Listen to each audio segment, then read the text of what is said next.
8. O que a religião tem de mal? Por que ser tão hostil? A religião convenceu mesmo as pessoas de que existe um homem invisível que mora no céu e observa tudo o que você faz a cada minuto de cada dia. E o homem invisível tem uma lista especial com 10 coisas que ele não quer que você faça. E se você fizer alguma dessas coisas, ele tem um lugar especial, cheio de fogo e fumaça, e de tortura e angústia, para onde vai mandá-lo, para que você sofra e queime, e sufoque, e grite e chore para todo o sempre, até o fim dos tempos. Mas ele ama você. George Carlin. Por natureza, não me dou bem em confrontos. Não acho que o formato antagônico seja o melhor para obter a verdade, e com frequência recuso convites para participar de debates formais. Uma vez fui convidado para debater com o então arcebispo de York, em Edimburgo. Senti-me honrado e aceitei. Depois do debate, o físico religioso Russell Stannard reproduziu em seu livro Doing Away with God, Destruindo Deus, uma carta que escreveu para o The Observer. Senhor, sob o bem-humorado título Deus fica num triste segundo lugar para a majestade da ciência, seu correspondente de ciência contou, bem no domingo de Páscoa, como Richard Dawkins aplicou um dolorido golpe intelectual no arcebispo de York num debate sobre ciência e religião. Soubemos de ateus sorrindo satisfeitos. E leões 10, cristãos 0. Stannard prosseguiu repreendendo o Observer por não ter relatado o encontro subsequente dele comigo, junto com o bispo de Birmingham e o destacado cosmólogo Sir Hermann Bondi, na Royal Society, que não tinha sido realizado no formato de debate antagônico e que, em consequência, tinha sido muito mais construtivo. Só posso concordar com a condenação implícita que ele fez do formato do debate antagônico. Especificamente, por motivos que expliquei em O Capelão do Diabo, jamais participo de debates com criacionistas. Nota: não tenho a chutzpah de recusar nos mesmos termos que um de meus colegas cientistas mais destacados, sempre que um criacionista tenta realizar um debate formal com ele. Não o identificarei, mas suas palavras devem ser lidas com sotaque australiano. Isso ficaria ótimo no seu currículo, não tão bom no meu. Apesar do meu pouco apreço por essas discussões de gladiadores, aparentemente ganhei fama de beligerante contra a religião. Colegas que concordam que Deus não existe, que concordam que não precisamos de religião para ser morais e que concordam que é possível explicar as raízes da religião e da moralidade em termos não religiosos, mesmo assim me procuram, meio intrigados. Por que você é tão hostil? O que a religião tem de tão errado? Ela faz tanto mal assim para que devamos combatê-la ativamente? Por que não deixar para lá, como se faz com touro e escorpião, com a energia dos cristais e as linhas lei? Não são só bobagens inofensivas? Rebato, dizendo que essa hostilidade que eu ou outros ateus às vezes expressamos contra a religião limita-se a palavras. Não vou atacar ninguém com bombas, decapitar ninguém, apedrejar ninguém, queimar ninguém em fogueiras, crucificar ninguém, nem lançar aviões contra arranha-céus, só por causa de uma discordância teológica. Mas meu interlocutor normalmente não deixa as coisas assim. Ele pode prosseguir dizendo algo como: sua hostilidade não faz de você um ateu fundamentalista? Tão fundamentalista quanto aqueles malucos do cinturão bíblico? Preciso destacar essa acusação de fundamentalismo, pois ela é perturbadoramente comum. Fundamentalismo e a subversão da ciência. Os fundamentalistas sabem que estão certos porque leram a verdade num livro sagrado e sabem, desde o começo, que nada os afastará de sua crença. A verdade do livro sagrado é um axioma, não o produto final de um processo de raciocínio. O livro é a verdade e, se as provas parecem contradizê-lo, são as provas que devem ser rejeitadas, não o livro. Pelo contrário, as coisas em que eu, como cientista, acredito, a evolução, por exemplo, acredito não porque as li num livro sagrado, mas porque estudei as provas. É uma coisa bem diferente. As pessoas acreditam nos livros sobre evolução não porque eles sejam sagrados. Acreditam porque eles apresentam quantidades imensas de evidências mutuamente sustentadas. Quando um livro de ciência está errado, alguém acaba descobrindo o erro e ele é corrigido nos livros subsequentes. Isso, evidentemente, não acontece com os livros sagrados.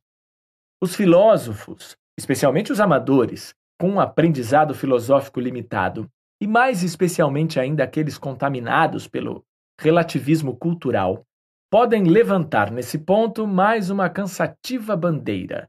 A crença dos cientistas nas evidências é, por si só, uma questão de fé fundamentalista. Já tratei disso em outros lugares, e só vou repetir brevemente meus argumentos aqui.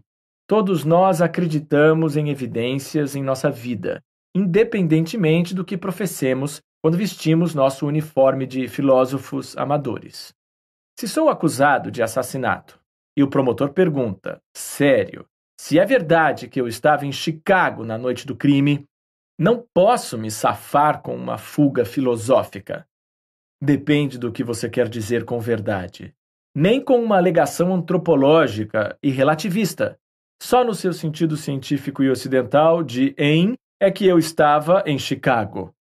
Os bolonheses têm um conceito completamente diferente de em, segundo o qual só se está em algum lugar se é um ancião ungido com o direito de aspirar pó de escroto de bode. Talvez os cientistas sejam fundamentalistas quando se trate de definir de um jeito meio abstrato o que verdade significa. Mas todo mundo é assim. Não sou mais fundamentalista quando digo que a evolução é uma verdade do que quando digo que é verdade que a Nova Zelândia fica no hemisfério sul. Acreditamos na evolução porque as evidências a sustentam. E a abandonaríamos num piscar de olhos se surgissem novas evidências que a desmentissem. Nenhum fundamentalista de verdade diria uma coisa dessas. É muito fácil confundir fundamentalismo com paixão. Posso muito bem parecer apaixonado quando defendo a evolução diante do criacionismo fundamentalista. Mas isso não acontece por causa de meu próprio fundamentalismo rival. Acontece porque as evidências da evolução são fortíssimas e fico apaixonadamente perturbado com o fato de meu oponente não conseguir enxergar isso. Ou, o mais comum, recusar-se até a pensar nisso porque contradiz seu livro sagrado. Minha paixão aumenta quando penso em tudo que os pobres fundamentalistas e aqueles que eles influenciam estão perdendo. As verdades da evolução, junto com muitas outras verdades científicas, são tão fascinantes e belas que é realmente trágico morrer tendo perdido tudo isso. É claro que isso me inflama. Como não inflamaria? Mas minha crença na evolução não é fundamentalismo e não é fé, porque sei o que seria necessário para mudar de ideia e mudaria, satisfeito se fossem apresentadas as evidências necessárias. Isso acontece. Já contei a história de um integrante respeitado do Departamento de Zoologia de Oxford, quando eu fazia a graduação. Por anos ele tinha acreditado apaixonadamente e ensinado que o complexo de Golgi, uma estrutura microscópica do interior das células, não existia. Era uma fabricação, uma ilusão. Era costume do departamento ouvir, toda tarde de segunda-feira, uma palestra de um convidado sobre alguma pesquisa. Uma segunda-feira, O visitante foi um biólogo celular americano que apresentou evidências totalmente convincentes de que o complexo de Golgi existia. No fim da palestra, o senhor de Oxford foi até a frente da sala, apertou a mão do americano e disse, apaixonadamente: "Caro companheiro, gostaria de agradecer-lhe. Eu estava errado por todos esses 15 anos." Aplaudimos até ficar com as mãos vermelhas. Nenhum fundamentalista jamais diria isso. Na prática, nem todos os cientistas diriam, mas todos os cientistas pelo menos declaram que isso é o ideal, diferentemente, digamos, de políticos, que talvez condenassem esse tipo de atitude, chamando-a de mudança de lado. A lembrança do incidente que descrevi ainda me provoca um nó na garganta. Como cientista, sou hostil à religião fundamentalista porque ela debocha ativamente do empreendimento científico. Ela nos ensina a não mudar de ideia e a não querer saber de coisas emocionantes que estão aí para ser aprendidas. Ela subverte a ciência e mina o intelecto. O exemplo mais triste que conheço é o do geólogo americano Kurt Wise, que hoje dirige o Centro para a Pesquisa das Origens no Bryan College, em Dayton, Tennessee. Não é por acaso que o Bryan College tem esse nome por causa de William Jennings Bryan, promotor do julgamento do macaco, contra o professor de ciências John Scopes, em Dayton, em 1925. Wise poderia ter realizado sua ambição de infância e ser professor de biologia numa universidade de verdade. Uma universidade cujo lema fosse "Pense criticamente", em vez do oxímoro estampado no site da Bryan na internet. Pense crítica e biblicamente. Ele, aliás, obteve um diploma de verdade na Universidade de Chicago, além de 2 outros títulos em geologia e paleontologia, em nada menos que Harvard, onde teve aulas com ninguém menos que Stephen Jay Gould. Era um jovem cientista altamente qualificado e promissor que avançava para realizar o sonho de ensinar ciência e fazer pesquisas numa boa universidade. Aí veio a tragédia. Ela veio não do exterior, mas de dentro da própria cabeça dele. Uma cabeça fatalmente subvertida e enfraquecida por uma criação religiosa fundamentalista que exigia que ele acreditasse que a Terra, objeto de seus estudos geológicos em Chicago e Harvard, tinha menos de 10.000 anos de idade. Ele era inteligente demais para não reconhecer a colisão frontal entre sua religião e sua ciência. E o conflito mental o deixou cada vez mais desconfortável. Um dia, sem conseguir suportar mais a tensão, atacou o problema com uma tesoura. Pegou uma Bíblia e a percorreu, retirando literalmente todos os versos que teriam que ser eliminados se a visão científica do mundo fosse verdadeira. No final desse exercício honesto e trabalhoso, sobrou tão pouco da Bíblia que, por mais que eu tentasse, e mesmo com o benefício das margens intactas ao longo das páginas das Escrituras, vi que era impossível pegar a Bíblia sem que ela se partisse ao meio. Tive que tomar uma decisão entre a evolução e as Escrituras. Ou as Escrituras eram verdade e a evolução estava errada, ou a evolução era verdade e eu tinha de jogar a Bíblia fora. Foi ali, naquela noite, que aceitei a palavra de Deus e rejeitei tudo que a contradissesse, incluindo a evolução. Assim, com grande tristeza, lancei ao fogo todos os meus sonhos e as minhas esperanças na ciência. Acho isso uma coisa terrivelmente triste. Mas, se a história do complexo de Golgi me levou a lágrimas de admiração e júbilo, a história de Kurt Wise é só patética. Patética e desprezível. A ferida na carreira e na felicidade dele fora auto-infligida e era tão desnecessária, tão fácil de evitar. Ele só tinha que jogar a Bíblia fora, ou interpretá-la em termos simbólicos ou alegóricos, como fazem os teólogos. Em vez disso, tomou a atitude fundamentalista e jogou a ciência, a evidência e a razão fora, junto com todos os seus sonhos e esperanças. Talvez de forma singular entre os fundamentalistas, Kurt Wise é honesto, de uma honestidade devastadora, dolorosa, chocante. Deem a ele o prêmio Templeton. Ele pode ser o primeiro premiado realmente sincero. Wise leva à superfície o que está secretamente escondido na cabeça dos fundamentalistas em geral, quando eles encontram evidências científicas que contradizem suas crenças. Ouça sua peroração. Embora existam razões científicas para aceitar uma Terra jovem, sou criacionista porque essa é minha compreensão das Escrituras. Como disse para meus professores anos atrás, quando estava na faculdade, se todas as evidências do universo se voltarem contra o criacionismo, serei o primeiro a admiti-las, mas continuarei sendo criacionista, porque é isso que a palavra de Deus parece indicar. Essa é minha posição. Ele parece estar citando Lutero, quando pregou suas teses na porta da igreja em Wittenberg. Mas o pobre Kurt Wise me faz lembrar mais Winston Smith, em 1984, lutando desesperadamente para acreditar que 2 mais 2 é igual a 5 se o grande irmão diz que é. Winston, porém, estava sendo torturado.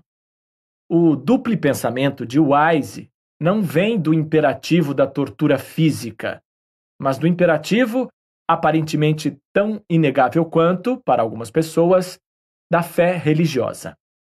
Pode-se defender que se trate de uma forma de tortura mental. E, se ela fez isso a um geólogo que estudou em Harvard, imagine o que é capaz de fazer a pessoas menos dotadas e menos aparelhadas. A religião fundamentalista está determinada a arruinar a educação científica de inúmeros milhares de mentes jovens, inocentes e bem-intencionadas. A religião não fundamentalista, sensata, pode não estar fazendo isso, mas está tornando o mundo seguro para o fundamentalismo ao ensinar às crianças desde muito cedo que a fé inquestionável é uma virtude. O lado negro do absolutismo. No capítulo anterior, quando tentei explicar o zeitgeist moral mutante, invoquei um consenso disseminado de pessoas liberais, esclarecidas e decentes. Assumi a hipótese otimista de que nós, todos, concordamos amplamente com esse consenso, alguns mais que os outros, e tinha em mente a maioria das pessoas propensas a ler este livro, sejam elas religiosas ou não. Mas é claro que nem todo mundo está dentro desse consenso, e nem todo mundo terá vontade de ler meu livro. É preciso admitir que o absolutismo está longe de estar morto. Na verdade, ele domina a mente de um grande número de pessoas no mundo atual, de forma mais perigosa no mundo muçulmano e na teocracia americana incipiente. Veja o livro de Kevin Phillips com esse nome. Esse absolutismo quase sempre resulta de uma forte fé religiosa e constitui um grande motivo para sugerir que a religião seja uma força para o mal no mundo. Uma das punições mais rígidas do Antigo Testamento é a imposta à blasfêmia. Ela ainda está em vigor em determinados países. A seção 295C do Código Penal do Paquistão prevê a pena de morte para esse crime. No dia 18 de agosto de 2001, o Dr. Yunis Shaikh, médico e palestrante, foi condenado à morte por blasfêmia. Seu crime específico foi dizer aos alunos que o profeta Maomé não era muçulmano antes de inventar a religião aos 40 anos. 11 de seus alunos denunciaram-no às autoridades pela ofensa. A lei da blasfêmia no Paquistão costuma ser invocada contra os cristãos, como Augustin Ashik Kingri Mazi, que foi condenado à morte em Faisalabad em 2000. Masi, cristão, não podia se casar com a namorada, porque ela era muçulmana. E, o que é inacreditável, a lei paquistanesa islâmica não permite que uma mulher muçulmana se case com um homem não muçulmano. Então ele tentou se converter ao Islã e foi acusado de fazê-lo por motivos vis. Não ficava claro, pela informação que li, se isso por si só era o crime capital ou se ele era acusado de ter dito alguma coisa sobre os princípios morais do profeta. Seja como for, certamente não é o tipo de transgressão que resulte em pena de morte em qualquer país cujas leis estejam livres do fanatismo religioso. Em 2006, no Afeganistão, Abdul Rahman foi condenado à morte por se converter ao cristianismo. Ele matou alguém? Feriu alguém? Roubou alguma coisa? Estragou alguma coisa? Não. Só mudou de ideia. Mudou de ideia interna e privadamente. Cultivou certos pensamentos que não eram do agrado do partido que governa seu país. E esse, lembre-se, não é o Afeganistão do Talibã, mas o Afeganistão libertado de Hamid Karzai, criado pela coalizão liderada pelos Estados Unidos. O Sr. Rahman acabou escapando da execução, mas só alegando insanidade e só depois de forte pressão internacional. Buscou então asilo na Itália, para evitar ser assassinado por fanáticos loucos para cumprir seu dever islâmico. Ainda consta de um artigo da Constituição do Afeganistão libertado que a pena para a apostasia é a morte. A apostasia, lembre-se, não significa um dano real a pessoas ou a propriedades. É pura crime-ideia, para usar a terminologia de George Orwell em 1984. E a punição oficial da lei islâmica para ela é a morte. Em 3 de setembro de 1992, para usar um exemplo que chegou à execução, Sadiq Abdul Karim Malala foi decapitado em público na Arábia Saudita depois de ser condenado por apostasia e blasfêmia. Tive uma vez um encontro televisionado com Sir Iqbal Sakhrani, mencionado no capítulo 1 como o principal muçulmano moderado da Grã-Bretanha. Questionei-o sobre a pena de morte para a apostasia. Ele se contorceu todo, mas não conseguiu nem negá-la nem condená-la. Ficou tentando mudar de assunto, dizendo que se tratava de um detalhe sem importância. Esse é o homem que recebeu o título de cavalheiro do governo britânico por promover as boas relações entre as fés. Mas não sejamos complacentes com a cristandade. Há não muito tempo, em 1922, na Grã-Bretanha, John William Gott foi condenado a 9 meses de trabalhos forçados por blasfêmia. Ele comparou Jesus a um palhaço. É quase inacreditável, mas o crime de blasfêmia ainda consta do Código Civil Britânico. E em 2005, um grupo cristão tentou entrar com uma ação civil por blasfêmia contra a BBC pela transmissão do musical Jerry Springer, The Opera. Nos Estados Unidos dos últimos anos, o termo Talibã americano estava implorando para ser cunhado. E uma rápida pesquisa no Google mostra mais de uma dezena de sites que já o cunharam.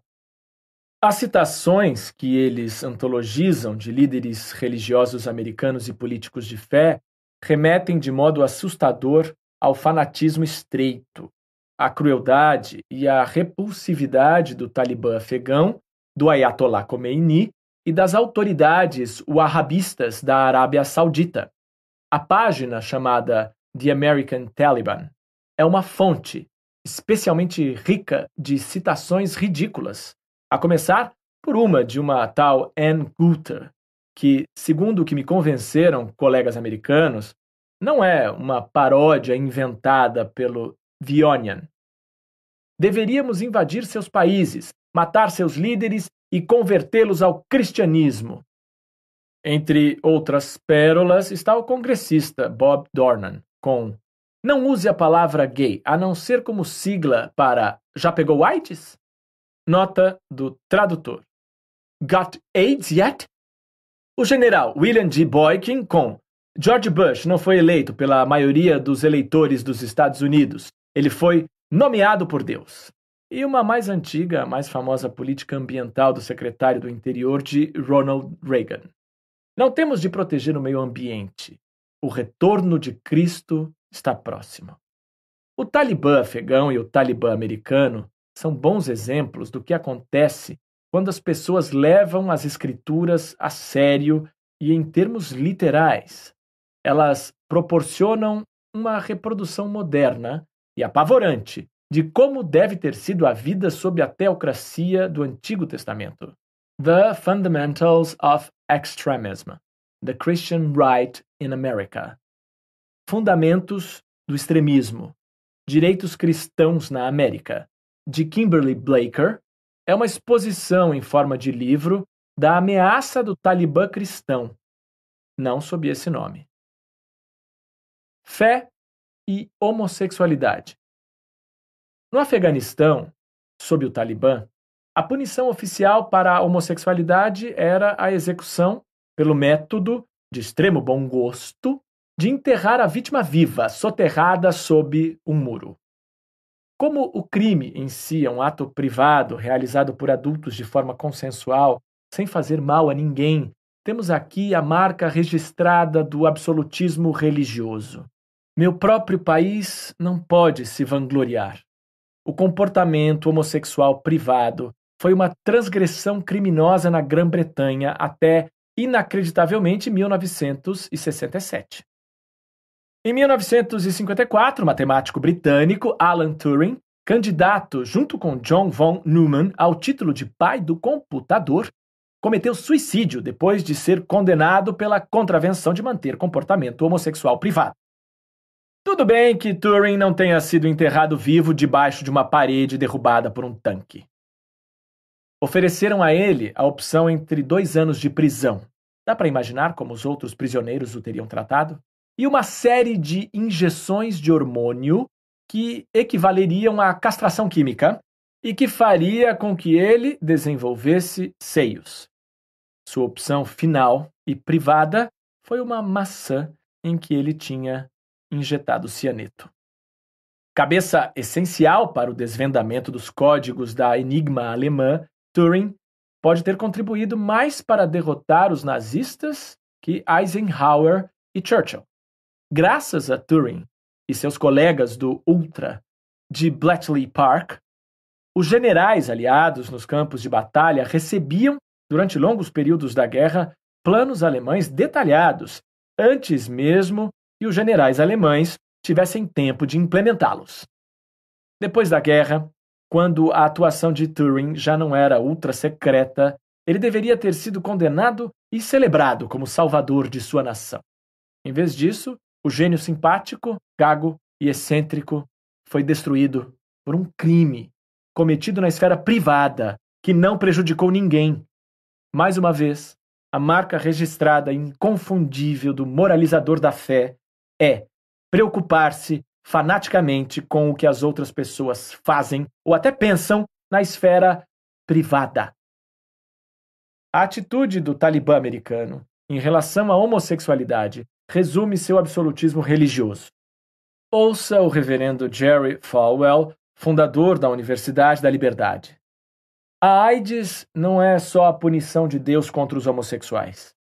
É a punição de Deus contra a sociedade que tolera os homossexuais. A primeira coisa que percebo nessa gente é sua maravilhosa caridade cristã.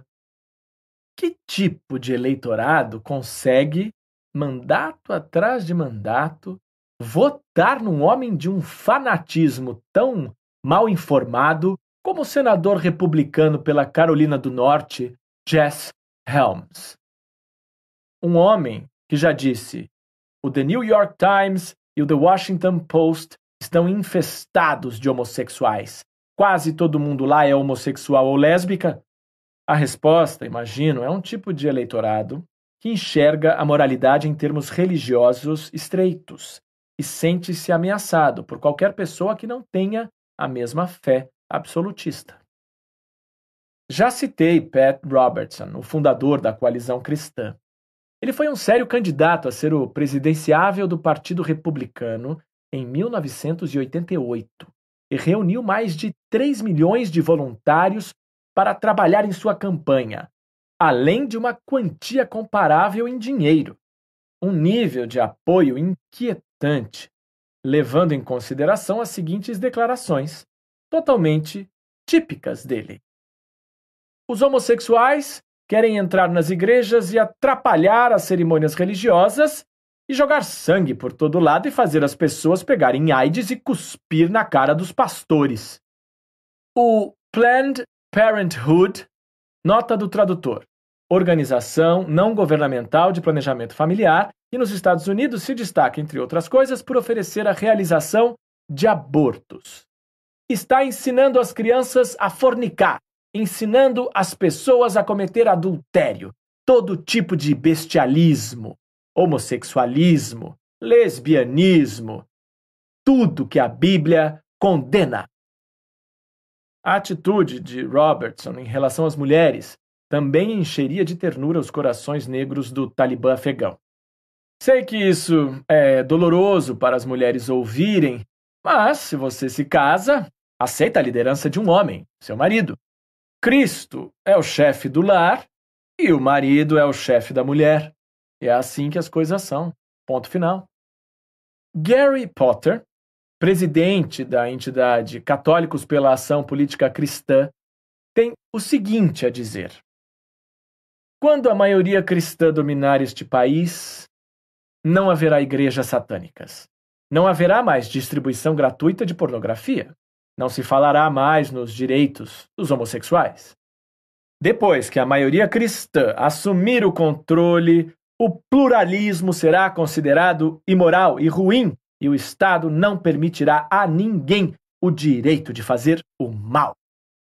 O mal, como fica bem claro na citação, não significa fazer coisas que tenham consequências ruins para as pessoas. Quer dizer pensamentos e ações na esfera privada que não sejam do agrado privado da maioria cristã. O pastor Fred Phelps, da Igreja Batista de Westboro, é outro religioso que tem uma antipatia obsessiva pelos homossexuais. Quando a viúva de Martin Luther King morreu, o pastor Fred organizou um piquete no enterro dela, proclamando: Deus odeia bichas e quem ajuda bichas. Portanto, Deus odeia Coretta Scott King e agora a está atormentando com fogo e enxofre, onde o verme nunca morre e o fogo nunca se extingue, e a fumaça de seu tormento se elevará para todo o sempre. É fácil chamar Fred Phelps de maluco, mas ele conta com o apoio de muitas pessoas e com o dinheiro delas. Segundo seu site, Phelps organizou 22 mil manifestações anti-homossexuais desde 1991. Isso dá uma média de 4 por dia nos Estados Unidos, no Canadá, na Jordânia e no Iraque, com slogans como Graças a Deus pela AIDS. Um recurso especialmente encantador de seu site é a contagem automática de há quantos dias um determinado homossexual, identificado pelo nome e já morto, está queimando no inferno. As atitudes em relação à homossexualidade revelam muita coisa sobre o tipo de moralidade que a fé religiosa inspira. Um exemplo igualmente instrutivo é o aborto e a santidade da vida humana. A fé e a santidade da vida humana. Embriões humanos são exemplos de vida humana. Portanto, à luz do absolutismo religioso, o aborto é simplesmente errado. Assassinato declarado.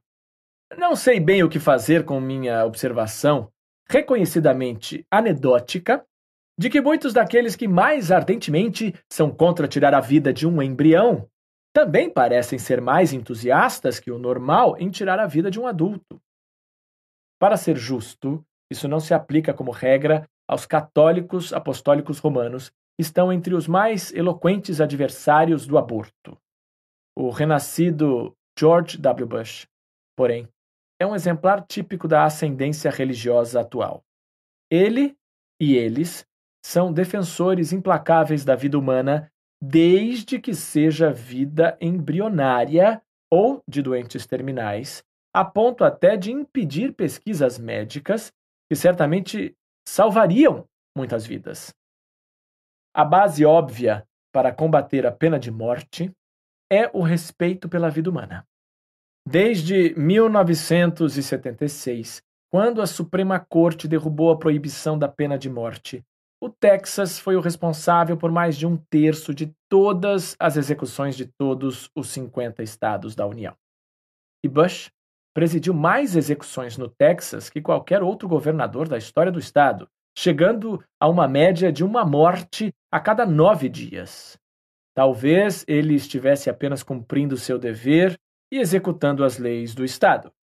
Mas, nesse caso, o que fazer com o famoso relato do jornalista da CNN, Tucker Carlson?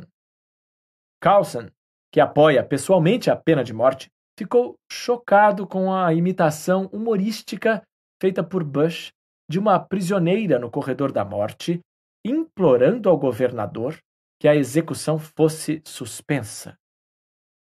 Por favor, Bush choraminga, os lábios franzidos fingindo desespero. Não me mate. Talvez essa mulher tivesse encontrado mais solidariedade se tivesse lembrado a ele que um dia foi um embrião. A contemplação de embriões parece mesmo ter um efeito extraordinário sobre muitas pessoas de fé. Madre Teresa de Calcutá chegou a dizer em seu discurso ao receber o Prêmio Nobel da Paz: o maior destruidor da paz é o aborto. O quê? Como uma mulher com um juízo tão vesgo pode ser levada a sério sobre qualquer assunto? Quanto mais ser considerada seriamente merecedora de um prêmio Nobel? Qualquer um que fique tentado a ser engabelado pela hipócrita Madre Teresa deve ler o livro de Christopher Hitchens, The Missionary Position, Mother Teresa in Theory and Practice. A posição missionária, Madre Teresa na teoria e na prática. Voltando ao Talibã americano. Ouça Randall Terry, fundador da Operação Resgate, uma organização para intimidar quem oferece abortos. Quando eu, ou pessoas como eu, estiver governando o país, é bom você fugir. Porque vamos encontrá-lo, vamos julgá-lo e vamos executá-lo. Estou falando sério. E farei com que seja parte da minha missão assegurar que vocês sejam julgados e executados.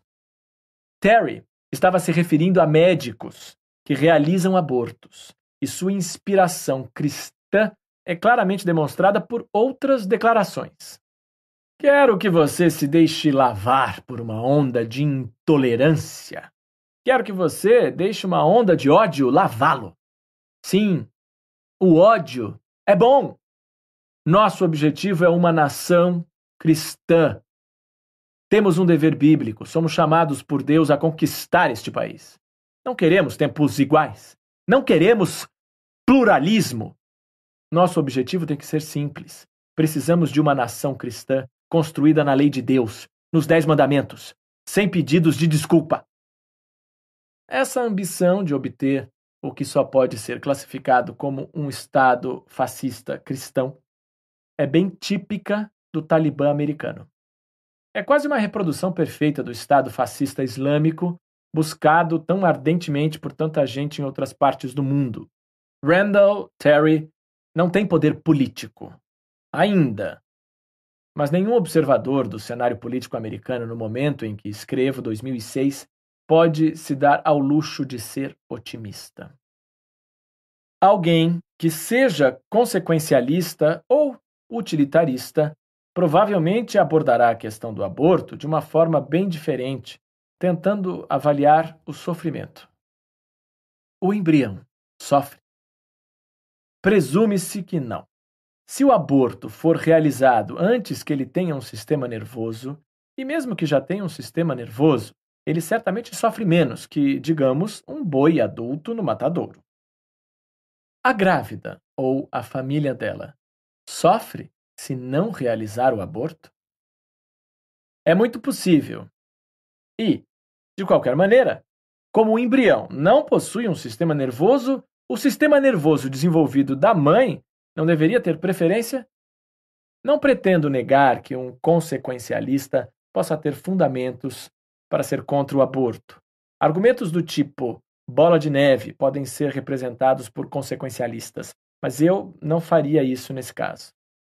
Talvez os embriões não sofram, mas uma cultura que tolere que se tire uma vida humana arrisca-se a ir longe demais. Onde isso vai parar? No infanticídio? O momento do nascimento proporciona um rubicão natural para a definição de regras. E dá para argumentar que é difícil encontrar um outro num ponto anterior do desenvolvimento embrionário. Argumentos do tipo bola de neve podem, portanto, nos levar a dar ao momento do nascimento mais importância que o utilitarismo, interpretado em termos estreitos, gostaria. Argumentos contra a eutanásia também podem ser formulados no formato bola de neve. Inventemos uma declaração imaginária de um filósofo moral.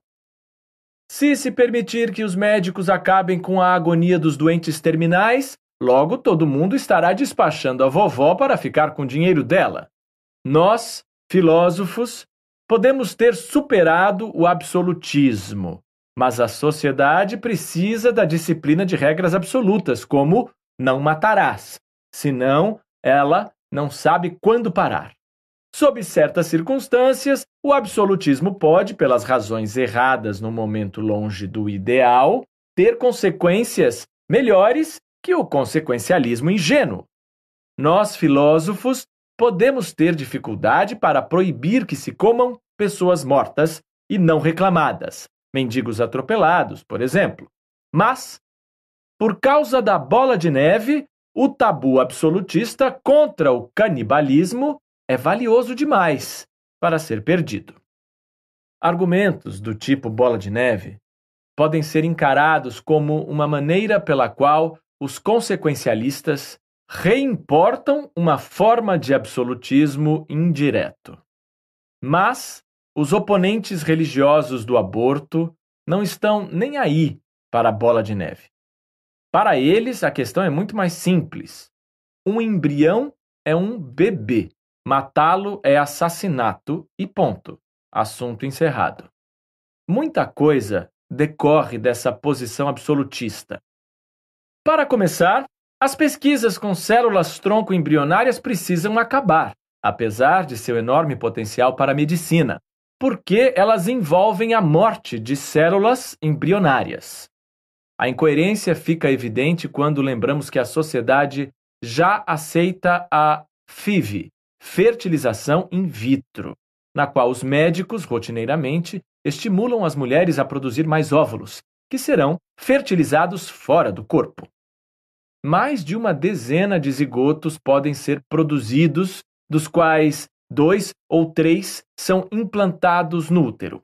A expectativa é que entre eles apenas 1 ou talvez 2 sobrevivam. A FIV, portanto, mata embriões em 2 estágios do procedimento, e a sociedade em geral não tem nenhum problema com isso. Há 25 anos, a FIV é um procedimento padrão para levar alegria à vida de casais sem filhos. Absolutistas religiosos, porém, podem ter problemas com a FIV. O The Guardian, de 3 de junho de 2005, trouxe uma reportagem bizarra sob o título Casais cristãos atendem apelo para salvar embriões deixados pela FIV. A reportagem é sobre uma organização chamada Snowflakes, que tenta resgatar os embriões excedentes deixados em clínicas de reprodução assistida. Sentimos que o Senhor estava nos convocando a tentar dar a um desses embriões, dessas crianças, uma chance de viver. Disse uma mulher do estado de Washington, cujo 4º filho resultou dessa aliança inesperada que os cristãos conservadores estão formando com o mundo dos bebês de proveta. Preocupado com essa aliança, o marido dela consultou um líder da sua igreja que afirmou: quando se quer libertar os escravos, Às vezes é preciso fazer acordos com um negociante de escravos. Fico imaginando o que essa gente diria se soubesse que a maioria dos embriões concebidos sofre abortos espontâneos. Provavelmente, isso deva ser encarado como uma espécie de controle de qualidade natural. Um determinado tipo de cabeça religiosa não consegue enxergar a diferença moral entre matar um agrupamento microscópico de células, por um lado, e matar um médico totalmente crescido, de outro.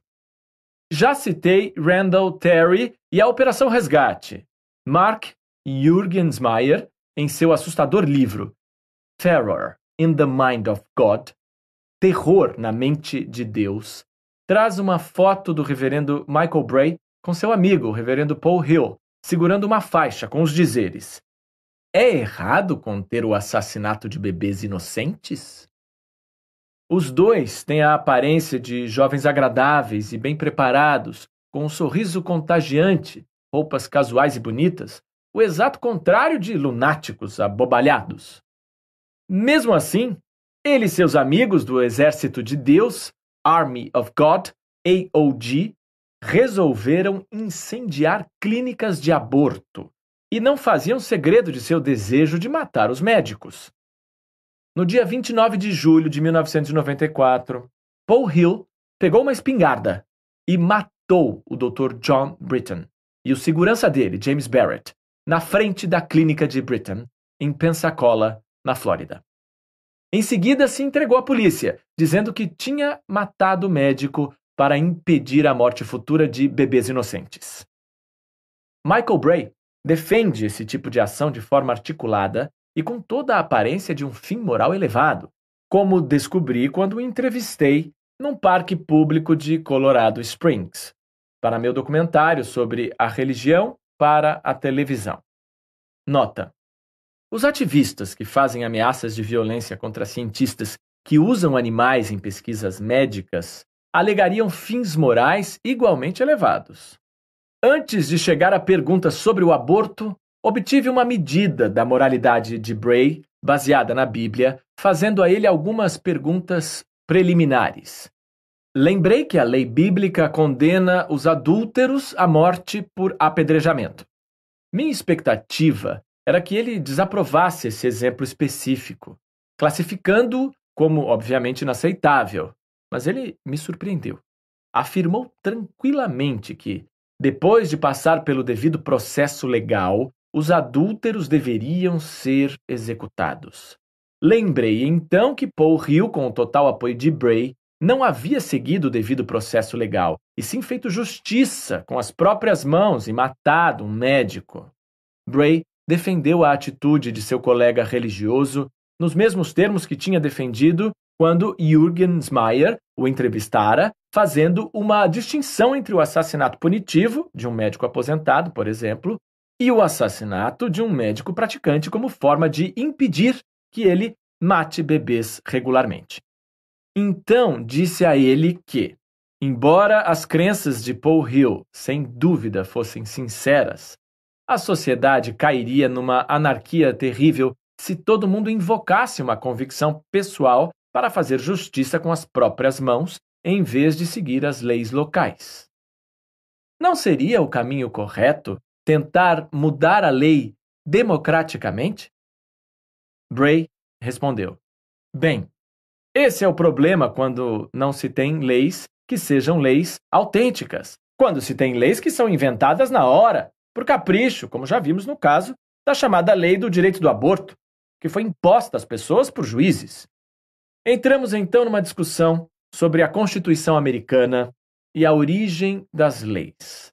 A atitude de Bray em relação a essas questões revelou-se bem parecida com a daqueles militantes muçulmanos que moram na Grã-Bretanha e que anunciam abertamente seguir apenas a lei islâmica, não as leis democraticamente aprovadas do país que adotaram. Em 2003, Paul Hill foi executado pelo assassinato do Dr. Britton e do segurança dele, afirmando que faria tudo de novo para salvar aqueles que ainda não haviam nascido. Verdadeiramente ansioso por morrer em nome de sua causa, ele disse numa entrevista coletiva: "Acredito que o Estado, ao executar-me, estará me transformando num mártir." Os ativistas anti-aborto de direita, que protestavam em sua execução, juntaram-se numa aliança profana com os ativistas de esquerda, contrários à pena de morte, que pediram ao governador da Flórida, Jeb Bush, que impedisse o martírio de Paul Hill. Eles argumentaram de forma plausível que o assassinato judicial de Hill acabaria incentivando mais assassinatos, exatamente o contrário do efeito preventivo que a pena de morte deveria ter. Hill sorriu por todo o trajeto até a câmara de execução, dizendo: "Espero uma grande recompensa no céu. Estou ansioso pela glória." E sugeriu que outras pessoas assumissem sua causa de violência. Prevendo ataques retaliatórios pelo martírio de Paul Hill, a polícia entrou em alerta máximo quando ele foi executado, e várias pessoas ligadas ao caso receberam cartas com ameaças acompanhadas de balas. Todo esse episódio terrível tem origem numa simples divergência de percepção. Há pessoas que, por causa de suas convicções religiosas, acham que o aborto é um assassinato e estão dispostas a matar em defesa dos embriões, que preferem chamar de bebê. Do outro lado, há defensores sinceros do aborto, que ou têm outras convicções religiosas ou não têm religião, junto com princípios morais consequencialistas ponderados. Eles também se consideram idealistas que oferecem um serviço médico para pacientes que precisam dele, que senão recorreriam a charlatães de fundo de quintal perigosamente incompetentes. Os dois lados, à sua própria luz, são igualmente sinceros. A porta-voz de outra clínica de aborto descreveu Paul Hill como um psicopata perigoso. Mas gente como ele não se considera psicopata perigoso. Consideram-se pessoas boas, morais, guiadas por Deus. Na verdade, não acho que Paul Hill fosse psicopata, apenas muito religioso. Perigoso sim, mas não psicopata. Perigosamente religioso. À luz de sua fé religiosa, Hill estava plenamente certo em atirar no Dr. Britton. O que havia de errado em Hill era sua fé religiosa em si. Michael Bray, quando o conheci, também não me pareceu psicopata. Até gostei bastante dele. Achei-o um homem honesto e sincero, comedido e cuidadoso, mas sua cabeça havia sido, infelizmente, tomada por absurdos religiosos venenosos. Os adversários mais contundentes do aborto são quase todos profundamente religiosos. Os defensores sinceros do aborto, sejam pessoalmente religiosos ou não, têm propensão a seguir uma filosofia moral não religiosa, consequencialista, talvez invocando a pergunta de Jeremy Bentham: eles sofrem? Paul Hill e Michael Bray não viam diferença moral entre matar um embrião e matar um médico, com exceção do fato de que, para eles, o embrião era um bebê inocente. O consequencialista vê toda a diferença do mundo. Um embrião de pouco tempo tem a sensibilidade, assim como a aparência, de um girino. Um médico é um ser adulto consciente, com esperanças, amores, aspirações, medos, um estoque maciço de conhecimento humano, capacidade para emoções profundas, muito provavelmente uma viúva desolada, e filhos, órfãos, talvez pais idosos, loucos por ele. Paul Hill causou um sofrimento real, profundo, duradouro, a seres com sistema nervoso capaz de sofrimento. Sua vítima não fazia isso. Embriões de pouco tempo, que não têm sistema nervoso, quase com certeza não sofrem. E se embriões abortados mais tardiamente, com sistema nervoso, sofrem, embora todo o sofrimento seja deplorável, não é porque eles são humanos. Não há nenhuma razão para achar que os embriões humanos de qualquer idade sofram mais que embriões de boi ou de ovelha no mesmo estágio de desenvolvimento. E há toda a razão do mundo para achar que todos os embriões, humanos ou não, sofrem bem menos que bois e ovelhas adultos no matadouro. especialmente num matadouro ritualístico, onde, por motivos religiosos, eles têm de estar plenamente conscientes enquanto sua garganta é cerimonialmente cortada.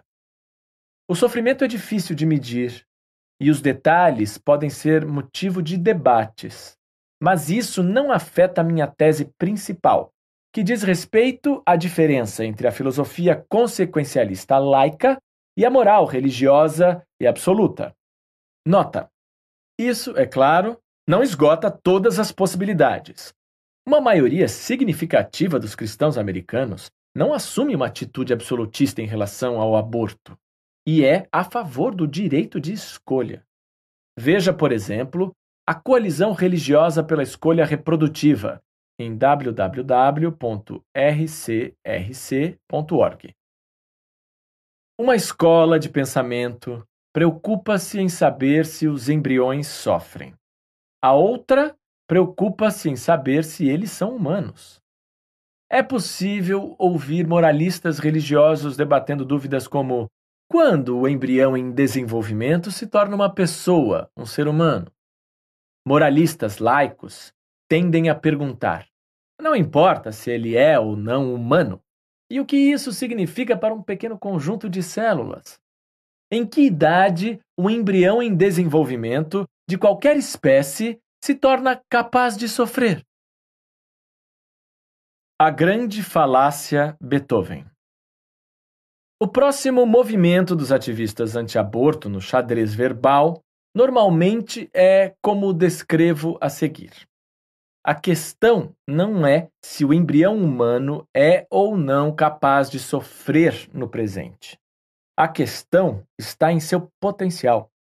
O aborto priva-o da oportunidade de uma vida humana plena no futuro. Essa ideia aparece resumida num argumento retórico, cuja estupidez extrema é sua única defesa contra a acusação de grave desonestidade. Estou falando da grande falácia Beethoven, que existe em vários formatos. Peter e Jean Medawar. Nota: Sir Peter Medawar ganhou o Prêmio Nobel de Fisiologia e Medicina de 1960. Em Life Science, atribuem a versão a seguir a Norman St. John Stevens, hoje Lord St. John, um membro do Parlamento Britânico e proeminente leigo da Igreja Apostólica Romana. Ele, por sua vez, pegou a de Maurice Baring, 1874 a 1945, um destacado convertido à Igreja Católica e ligado aos vigorosos católicos G.K. Chesterton e Hilaire Belloc. Ele a encenou na forma de um diálogo hipotético entre dois médicos. Sobre a interrupção da gravidez, quero sua opinião. O pai era sifilítico, a mãe tuberculosa. Das 4 crianças que nasceram, a primeira era cega, a segunda morreu, a terceira era surda-muda e a quarta também era tuberculosa. O que você teria feito? Eu teria interrompido a gravidez. Então você teria assassinado Beethoven. A internet está coalhada de chamados sites pró-vida que repetem essa história ridícula e mudam as premissas factuais sem pudores. Aqui está outra versão. Se você conhecesse uma mulher que estivesse grávida, que já tivesse 8 filhos, sendo que 3 deles eram surdos, 2 eram cegos, 1 com deficiência mental, tudo porque ela tinha sífilis, recomendaria que ela fizesse um aborto? Então você teria matado Beethoven. Essa apresentação da lenda rebaixa o grande compositor de 5º a 9º na ordem de nascimento. Aumenta o número de surdos para 3 e o número de cegos para 2 e dá a sífilis à mãe em vez de ao pai. A maioria dos 43 sites que encontrei quando procurei versões da história atribui não a Maurice Baring, mas a um certo professor, L.R. Agnew, da Faculdade de Medicina da UCLA, que propôs o dilema aos alunos e depois lhes disse: parabéns, vocês acabaram de assassinar Beethoven. Podemos ser caridosos e dar a L.R. Agnew o benefício de duvidar de sua existência. É incrível como essas lendas urbanas nascem. Não consigo descobrir se foi Bering que deu origem à lenda ou se ela foi inventada antes. Por que inventada? Certamente ela foi. É completamente falsa. A verdade é que Ludwig van Beethoven não era nem o nono nem o quinto filho de seus pais. Era o mais velho. Em termos estritos, o segundo. Mas seu irmão mais velho morreu pequeno, como era comum naquela época. E não era, pelo que se sabe, nem cego, nem surdo, nem mudo, nem tinha deficiência mental. Não há evidências de que algum de seus pais tenha tido sífilis, embora seja verdade que sua mãe morreu de tuberculose. Havia muita tuberculose naqueles tempos. Trata-se, na verdade, de uma lenda urbana completa, uma fabricação deliberadamente disseminada por gente com interesses velados em espalhá-la. Mas, de qualquer maneira, o fato de que ela seja mentira não vem ao caso. Mesmo que não fosse, o argumento que deriva dela é um argumento muito ruim. Peter e Jean Medawar não precisaram duvidar da veracidade da história para apontar a falácia do argumento. O raciocínio por trás desse argumentozinho horrível é falacioso de tirar o fôlego, pois a menos que se esteja sugerindo que haja alguma conexão causal entre o fato de ter uma mãe tuberculosa e um pai sifilítico e o nascimento de um gênio da música, é mais provável que o mundo seja privado de um Beethoven não por um aborto, mas pela abstinência casta de relações sexuais. O descarte lacônico e ridicularizante dos Medawar é irrespondível para tomar emprestado a trama de um dos contos negros de Roald Dahl, uma decisão igualmente fortuita de não fazer um aborto em 1888 deu-nos Adolf Hitler. Mas é preciso um bocadinho de inteligência ou talvez estar livre de certo tipo de criação religiosa para entender. Dos 43 sites pró-vida da internet que citam alguma versão da lenda de Beethoven e que apareceram na minha busca no Google no dia em que escrevi, nenhum notou a falta de lógica do argumento. Eram todos sites religiosos, por sinal. Caíam direitinho na falácia. Um deles até reconhecia Medawar, grafado Medavar, como fonte. Essa gente queria tanto acreditar numa falácia adequada à sua fé que nem percebeu que os Medawar só tinham citado o argumento para derrubá-lo. Como apontaram com toda razão os Medawar, a conclusão lógica para o argumento do potencial humano é que, potencialmente, privamos uma alma humana do dom da existência toda vez que deixamos de aproveitar uma oportunidade para manter relações sexuais. Toda recusa a qualquer oferta de cópula por um indivíduo fértil equivale, por essa lógica pró-vida capenga, ao assassinato de uma criança em potencial. Até mesmo resistir a um estupro poderia ser representado como assassinar um bebê em potencial. E, aliás, há um monte de ativistas pró-vida que negariam o aborto até a mulheres vítimas de estupros brutais. O argumento Beethoven é, como se pode ver, lógica de péssima qualidade. Sua estupidez surreal é bem resumida pela esplêndida canção Todo Espermatozoide é Sagrado, cantada por Michael Palin com um coro de centenas de crianças no filme do Monty Python, O Sentido da Vida. Se você não viu, por favor, veja. A grande falácia Beethoven é um exemplo típico da confusão lógica em que entramos quando nossa cabeça está confusa pelo absolutismo inspirado pela religião. Perceba que pró-vida não significa exatamente pró-vida, significa pró-vida humana. É difícil conciliar a atribuição de direitos especiais às células da espécie Homo sapiens com o fato da evolução. Tudo bem que isso não vai preocupar os tantos ativistas anti-aborto que não entendem que a evolução é um fato.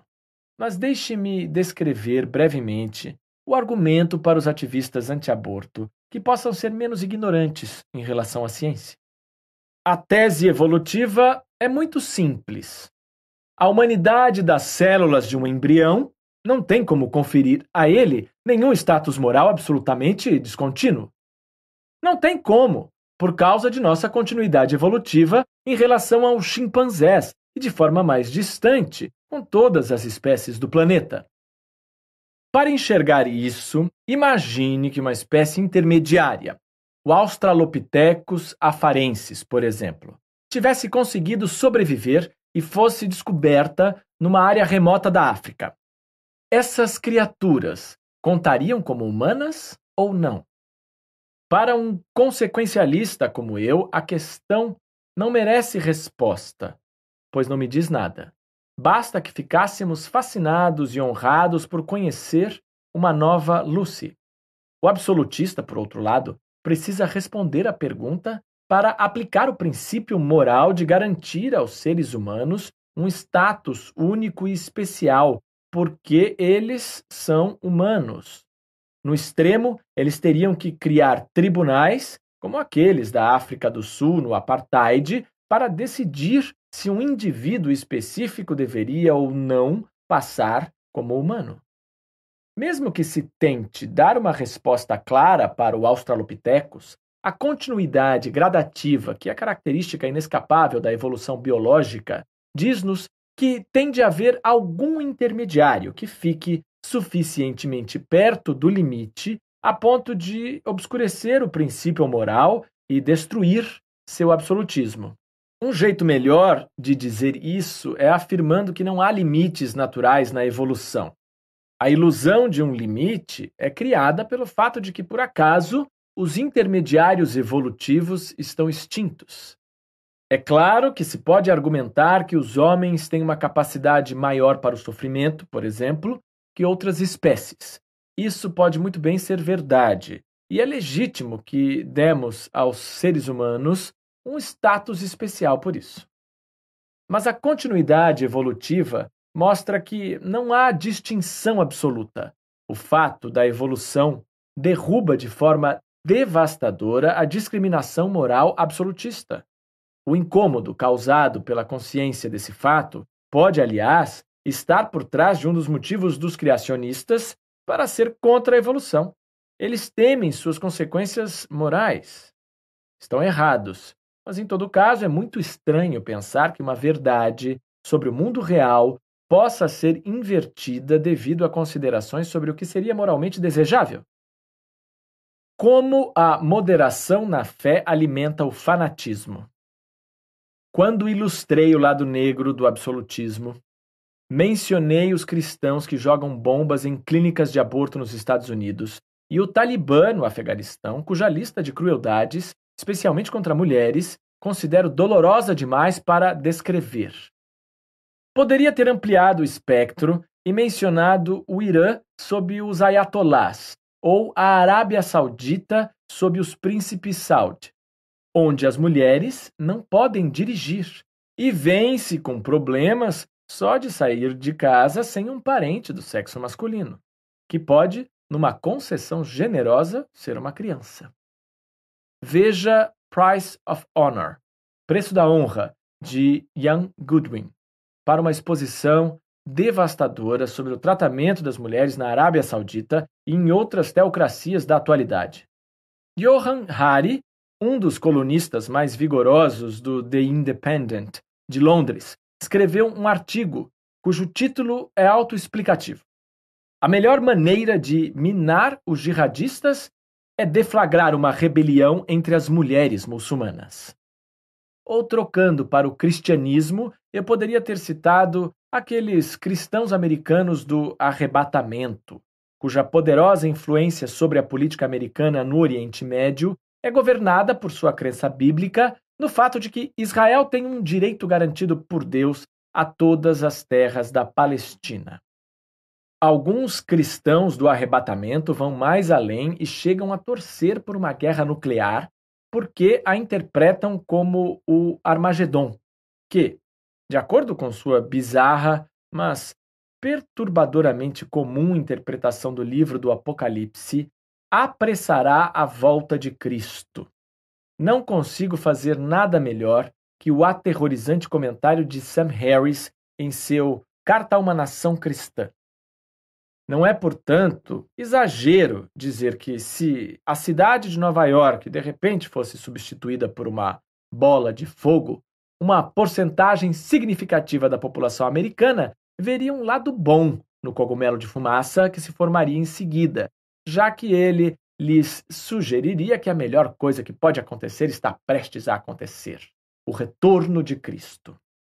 Devia ser de uma obviedade ofuscante que esse tipo de crença não nos ajuda muito a criar um futuro duradouro para nós mesmos, em termos sociais, econômicos, ambientais ou geopolíticos. Imagine as consequências da possibilidade de qualquer componente significativo do governo dos Estados Unidos realmente acreditar que o mundo está prestes a acabar e que esse fim será glorioso. O fato de quase metade da população americana aparentemente acreditar nisso, com base puramente no dogma religioso, deveria ser considerado uma emergência intelectual. Existem, portanto, pessoas cuja fé religiosa as coloca fora do consenso esclarecido do meu zeitgeist moral. Elas representam o que já chamei de o lado negro do absolutismo religioso, e frequentemente são chamadas de extremistas. Mas minha tese neste ponto é que até mesmo a religião amena e moderada ajuda a proporcionar o clima de fé no qual o extremismo floresce naturalmente. Em julho de 2005, Londres foi vítima de um ataque suicida à bomba e coordenado. 3 bombas no metrô e uma num ônibus. Não tão ruim quanto o ataque de 2001 contra o World Trade Center. E certamente não esperado. Na verdade, Londres vinha se preparando para uma eventualidade como essa desde que Blair nos ofereceu para ser ajudantes relutantes na invasão do Iraque por Bush. Mas, mesmo assim, as explosões de Londres horrorizaram a Grã-Bretanha. Os jornais encheram-se de análises agonizantes sobre o que levou 4 jovens a se explodirem e a levar um monte de gente inocente com eles. Os assassinos eram cidadãos britânicos, educados, que gostavam de cricket, o tipo de jovem cuja companhia teríamos apreciado. Por que esses rapazes fizeram aquilo? Diferentemente de seus equivalentes palestinos, ou de seus equivalentes kamikazes do Japão, ou de seus equivalentes tigres tâmeis no Sri Lanka, esses homens-bomba não tinham a expectativa de que sua família enlutada fosse celebrada e recebesse cuidados e pensões destinadas a mártires. Pelo contrário, seus parentes, em alguns casos, tiveram que se esconder. Um dos homens deixou deliberadamente a mulher grávida viúva e o filho pequeno, órfão. A atitude desses 4 rapazes não foi nada menos que um desastre, não só para eles mesmos e suas vítimas, mas para suas famílias e toda a comunidade muçulmana na Grã-Bretanha, que agora enfrenta a reação. Só a fé religiosa é forte o bastante para motivar uma loucura tão completa em pessoas sãs e decentes. Mais uma vez, Sam Harris defendeu a questão com uma aspereza perspicaz, pegando o exemplo do líder da Al-Qaeda, Osama Bin Laden, que por sinal não teve nada a ver com os ataques de Londres.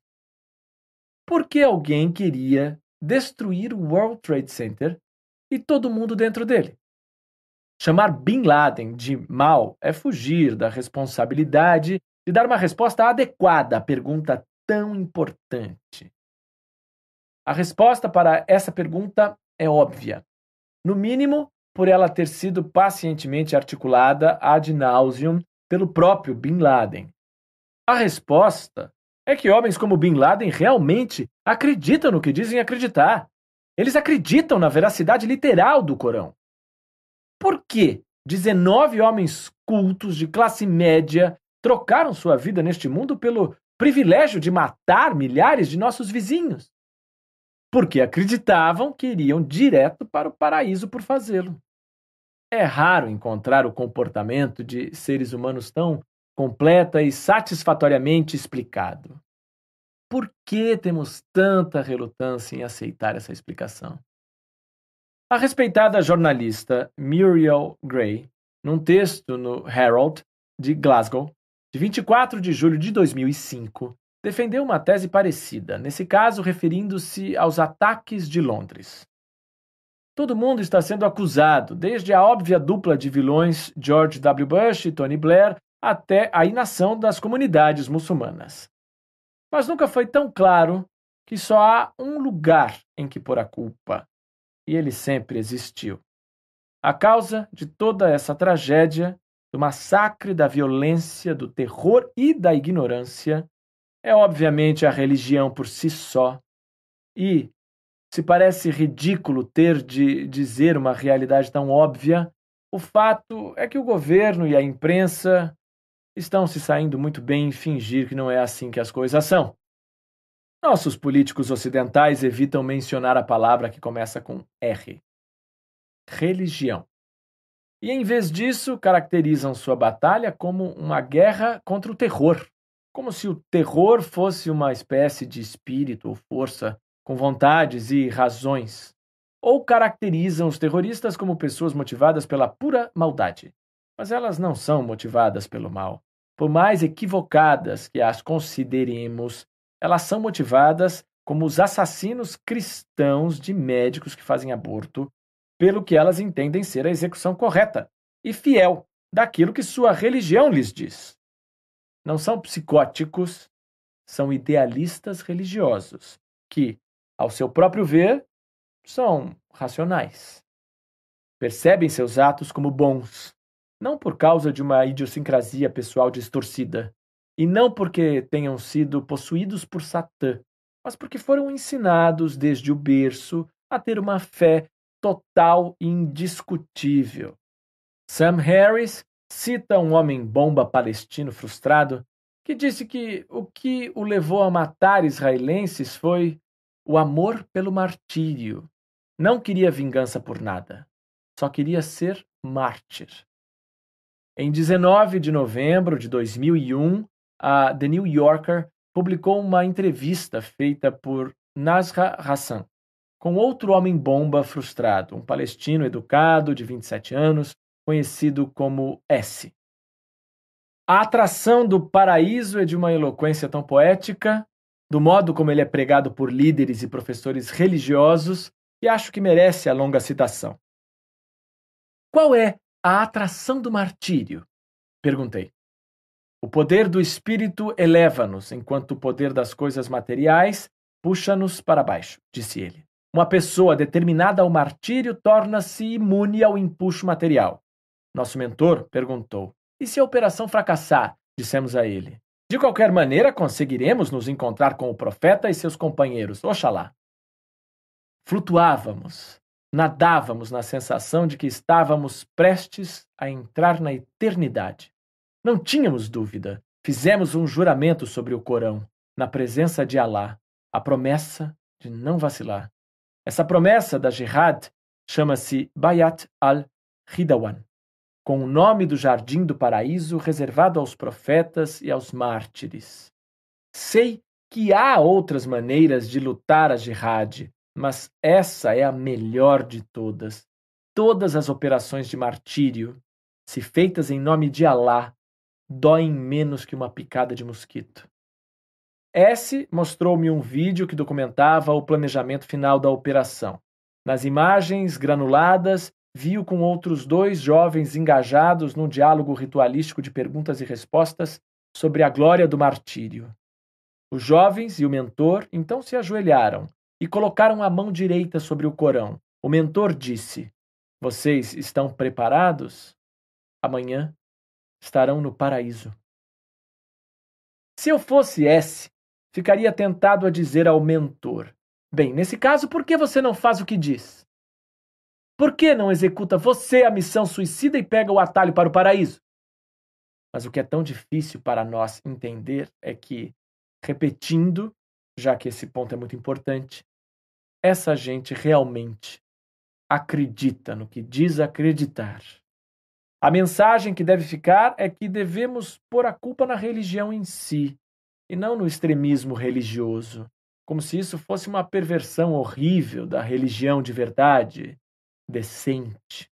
Voltaire captou bem, há muito tempo, Aqueles que são capazes de convencê-lo de absurdos são capazes de fazê-lo cometer atrocidades.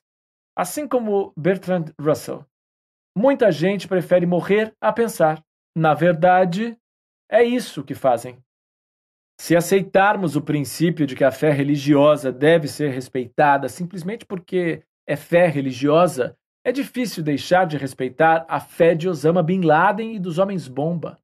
A alternativa tão transparente que não deveria precisar de propaganda é abandonar o princípio do respeito automático pela fé religiosa.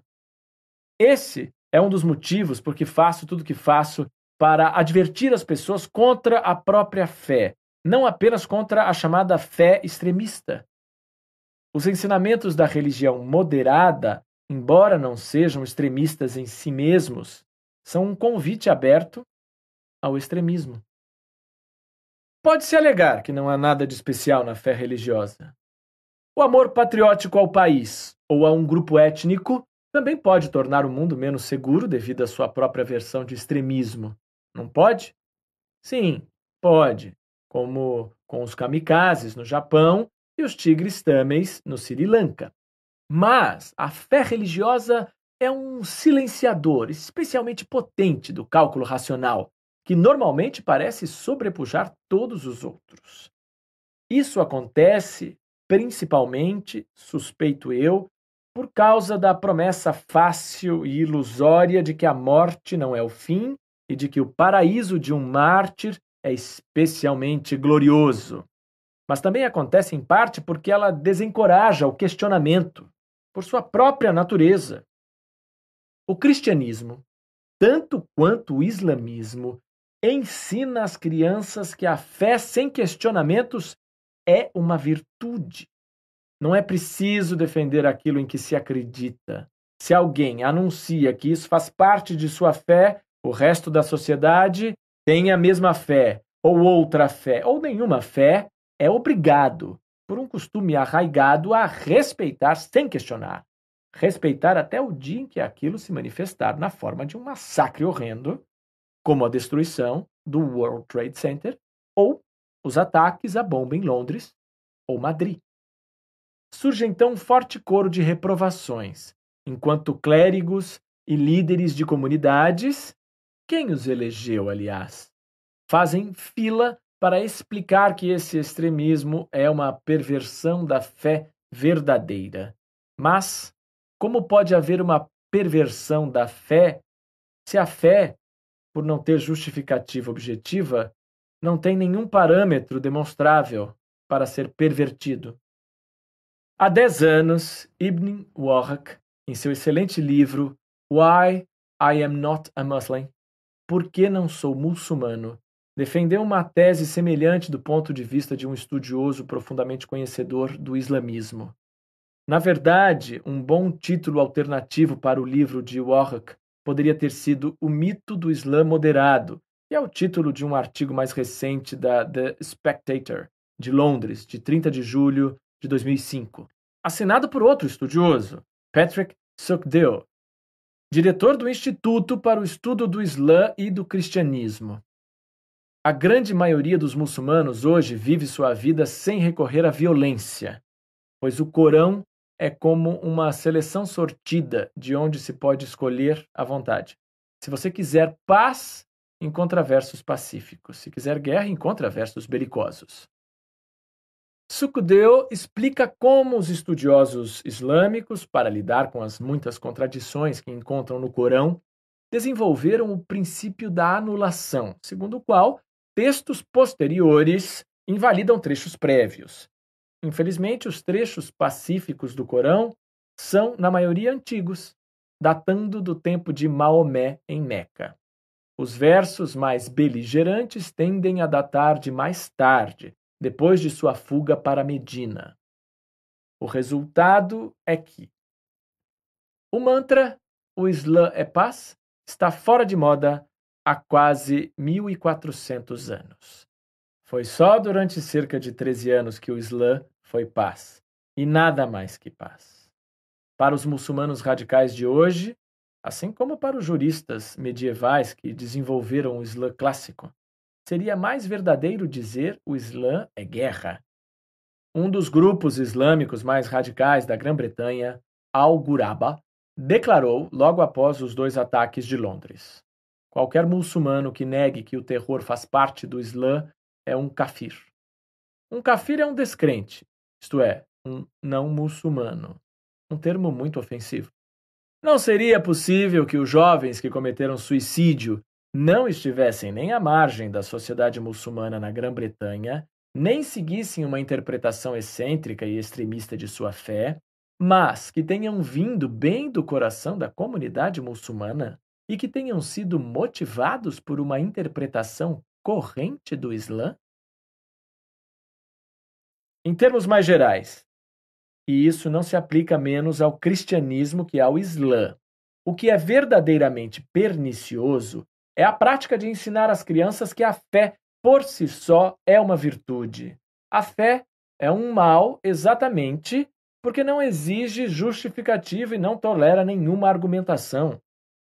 Ensinar às crianças que a fé, sem questionamentos, é uma virtude, as predispõe, dados alguns outros ingredientes que não são difíceis de aparecer, a se transformar em armas potencialmente letais para jihads ou cruzadas futuras.